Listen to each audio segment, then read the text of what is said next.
Oh boy. Well, this is a day that I'm sure many of us thought would never come. The undeniable best Pokemon of all time, Bidoof, has been weakened by the Pokemon Company International and also Game Freak, because they're the same thing apparently. What's going on, guys? Music is too loud, I apologize. What's going on? Today's video, we're talking about the updated abilities that changed in Generation 8, aka Pokemon Sword and Shield for Nintendo GameCube. I'm your host. And this is just this video is pretty straightforward, but I thought it'd be good to talk about the ability changes that happened in Sword and Shield, and kind of their effect on the competitive game. So we'll just go from top to bottom here. One of the easiest ones to understand and the one with the most straightforward, application is Disguise. In the past, Disguise is a unique ability to mimic you over here. And in the past, the way that it worked is that Disguise would shield Mimikyu fully from one attack. Now, however, Disguise makes Mimikyu, as you can see here, take 1/8 damage when it breaks. Now, 1/8 might not sound like a lot of damage. However, it actually makes a big difference, because what people would do in Generation 7 when Mimikyu was introduced was they would use Mimikyu with Focus Sash. And that's really scary, both in singles and in doubles, because what that means is that Mimikyu is guaranteed to get off at least 2 attacks, basically. Less so in doubles, but basically you need 3 attacks to KO Mimikyu regardless. This saw some play at Worlds in 2017. It's a standard set on Mimikyu, I believe, because the idea is, especially in singles, you can Swords Dance. Even if they break your Disguise, now you're +2 Mimikyu with Focus Sash, so you can get another attack off, even if they're faster. This pairs well with Shadow Sneak to pick off weak Pokemon, and it makes Mimikyu really threatening. Obviously, both VGC and singles saw counterplay to this strategy. VGC, you had status moves like Will-O-Wisp, you had Weather like Sand and Hail, which would break the Disguise, but this was most popular in 2017, where those things were not as common, thanks to Tapu Fini and the lack of good Sand or Hail setters, apart from Jigglypuff, but that's another story. And in singles, of course, you can use Stealth Rocks, but those aren't, or Spikes or Toxic Spikes, as well as Status, but it's a little bit unreliable, just because of Defog and Rapid Spin and stuff. So, yeah, basically, long story short, this change makes Mimikyu worse, because Mimikyu is already not a Pokemon that's very bulky, and on top of that, it takes away Focus Sash as an option. Overall, I think this change is really good. Focus Sash Mimikyu is kind of stupid, in my opinion. It's just really, really, really annoying to have to hit it 3 times to KO it. Overall, I think this is a good change. I think Mimikyu still is roughly about as, close to as good. The 1/8 damage is more than you'd expect on a frail Pokemon like Mimikyu, which doesn't have that much health to begin with. But yeah, overall, I think this is a healthy change for the game, so I'm happy with that one. Next one I don't really want to get into. The change is just that it increases the chances of encountering Fire-type Pokemon when you lead with Flash Fire Pokemon. So that's really not worth talking about, in my opinion. It doesn't make a big difference to competitive play. The next 2 I want to talk about... The next 3 I want to talk about are Inner Focus, Oblivious, and Own Tempo. The addition, as you can see here, are that these abilities now block Intimidate. That's a big deal. So Inner Focus, let's take a look at the Pokemon that get it. Golbat, Crobat actually makes a difference. Farfetch doesn't make a huge difference because you have Defiant. Alakazam doesn't make a difference. Dragonite makes a difference. Sneasel for singles, yes. Lucario is a big one. Lucario is a big one because that makes Lucario a lot more threatening, in my opinion. Choice Band Lucario is now much scarier. Oh wait, not all these Pokemon are in the game, I think. Actually, I think they are. Mienshao, normally you'd run Regenerator. Bisharp, you'd run Defiant. Oranguru, not important. Indeedee, I don't know what this thing is. Probably looks like a special attacker, though. Hitmonchan, not really useful in VGC, has some use in singles. Although I think if you were singles, you'd be using Iron Fist. Umbreon, you mainly use, Synchro... Actually, you mainly use Foul Play on it, so it doesn't really matter. Kangaskhan, this is more of a singles thing. Entei makes a big deal in singles, but I don't know if Hidden Ability Entei is legal. And then Mudsdale is one that actually has use. So, basically, just to recap the Inner Focus Pokemon, it's primarily Crobat who gets a slight buff, Lucario who I think gets a medium-sized buff, and then Mudsdale for VGC. You can run Assault Vest Mudsdale with Inner Focus, or Choice Band Mudsdale with Inner Focus. Immunity to flinching is already pretty good. It's a very good ability just to, yeah, be immune from flinching. And the protection from Intimidate is also really big. Basically, this changes things a lot for these Pokemon. It makes Crobat with Brave Bird much scarier because flying is actually pretty good offensive typing, but Intimidate makes Crobat's like not huge attack stat, makes it a lot weaker. So I think this is gonna have a big impact on Pokemon like Crobat, Lucario, and Mudsdale. It also makes a big deal if Mega Evolution ever comes back, because you can't switch in an Intimidate Pokemon on a Mega Lucario. You have to wait for it to Mega Evolve, which is a big deal. So thanks to this change, I wouldn't be surprised if a Pokemon like Lucario actually gets used this year, whereas normally in the past it doesn't. Lucario is a Pokemon that's interesting. You can run Nasty Plot, you can run, I believe it gets Swords Dance, but I'm not actually positive. Yeah, Swords Dance. Let me just make sure it still gets Follow. Huh, it looks like Follow Me is just not Learn, which I'm a little confused about. Let's just quickly do some research. Why is it not getting Follow Me? Oh, because I can't spell. It is an Egg move. I don't think Cerebi is updated with Egg moves yet. Let me check here. It is updated. So I guess Lucario doesn't get Follow Me, so it's not okay.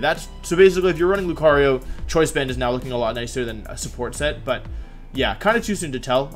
Addition of Dynamax makes it scary, and I've already talked about Mudsdale. Next one we'll talk about is Oblivious. I actually just yelled at Justin Karras about this because he told me Mamoswine got Inner Focus and it doesn't, and I didn't realize Oblivious was immune to Intimidate. So Justin, if you're watching this, I'm sorry. Mamoswine, that's a huge one. That's why I was talking to Justin. Mamoswine, Steenie, huh? It's just Mamoswine. Mamoswine is the only one this matters for. Mamoswine is a Pokemon that, although it won Worlds in 2013 in VGC, does not have a lot of usage or feats outside of that. It is a Pokemon that, although it has very good offensive coverage, frankly, is really held back by Intimidate. Let's talk about what Oblivious does. It protects it from Taunt, which is not that good. It's good for Pokemon like Slowbro, right? Who want to set Trick Room maybe, or Slowking, or I guess Illumise, but you really want Prankster on that. It's really not that great of an ability. So I think this is a really cool and interesting change where it doesn't really affect that many Pokemon outside of Mamoswine. It becomes a lot stronger.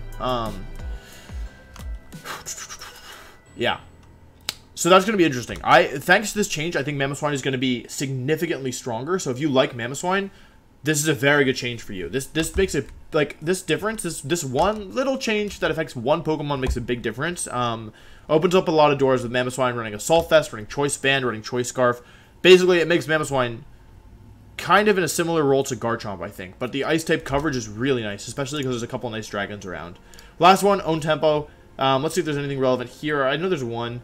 Ice Table still bad. Mudsdale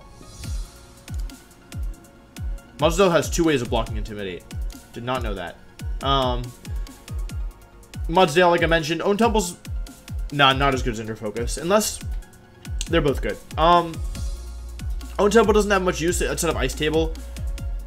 What is Avalug's ability? Isn't it Clear Body? No, it's dirty. Avalug is trash. Maybe this will make it a little bit better. I kind of doubt it personally. Other than that, doesn't really have any usage in my opinion. Perugly gets Defiant, so there's really no point in running Own Tempo. I actually thought more things got Own Tempo. I'm surprised. Oh, this is only the things that are in the game. Yeah, pretty much nothing else gets Own Tempo. We don't need to talk about it. Own Tempo, not the big a deal, but Oblivious and Inner Focus are big ones. Next up, I want to talk about Rattled, which has the same... Rattled is an ability that, that Dark Ghost and Bug-type moves scare the Pokemon and boost its speed stats. So if you get hit with a Dark Ghost or Bug-type move, your speed is raised. However, this now also applies to Intimidate. Is Erlothen Persian in the game?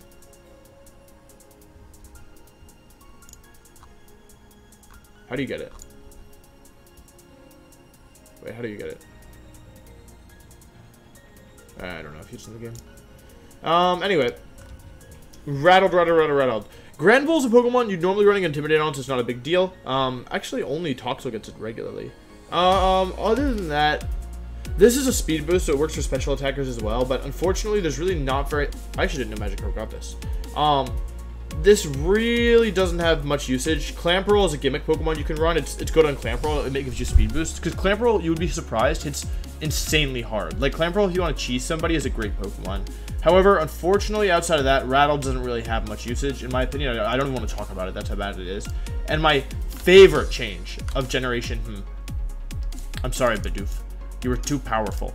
Somebody had to stop you. Bidoof, Can we get an F in the comment section for Bidoof? His time at the top has ended. Moody. So if you've ever watched or played VGC 16, if you played VGC, you're probably familiar with Smeargle, who's one of my least favorite Pokemon of all time. I would banish Smeargle to the Shadow Realm if I could, and feel good about it. Moody raises one stat, gives you 1 + 2 and 1 - 1 every turn in different stats. So if your attack raises sharply, another stat will fall by 1 stage. However, in the past, what was a problem was evasion. Evasion, like, is an +2 evasion is an incredibly kind of ridiculous boost, and it makes you, how do I say this, like, very hard to hit. I actually forget the evasion multiplier. I feel like it's 3/3 or 4/4. I can look it up after this video, but basically this is a very unhealthy mechanic.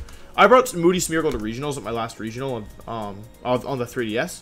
A lot of games I would lead Smeargle and like something else, and I would just protect with both Pokemon, and and just see what I rolled. Like if my leads were like okay, or like I was gonna just attack anyway, and I didn't think they would switch, I just protect with both, because like a lot of the time I would get speed or evasion or accuracy because I had Lovely Kiss like an idiot, or a defense boost, right? It's just Moody is, sorry, to be clear, Moody is banned in singles. It's an incredibly unhealthy ability. It's a little bit scarier in singles because you can just stall with it. You can sub, protect, if you're faster, and just kind of eventually get to +6 in every stat, which is very annoying. Glalie would do this when it was unbanned, I believe. I remember there was like a famous PGL battle when, I think when Sun and Moon first came out, or maybe a while ago, where like, I don't know, Glalie, or maybe it was on the Pokemon YouTube. There's a video where Glalie just sub-protects, stalls everything, and then, yeah, it gets crazy boosts. So, Moody's a really unhealthy ability, and while it's still an unhealthy ability, the fact that it no longer raises evasion makes it feel better. I think they originally tried to, like, make Moody not be that good by just giving it to Pokemon that were kind of mediocre, except for Bidoof, who's the strongest Pokemon ever. But, yeah, because Glalie not that good. It doesn't have good stats, doesn't have good typing, doesn't have great moves. Artillery has good coverage with bad stats. But all in all, I think this is a very healthy change. They're probably not going to remove Moody from the game, so given that they're probably not going to remove it, I think this is great. And I think they've taken away 2 of Smeargle's most annoying tools. Granted, it's still super annoying, and I still hate it with all my heart. But at least you don't have to worry about evasion now.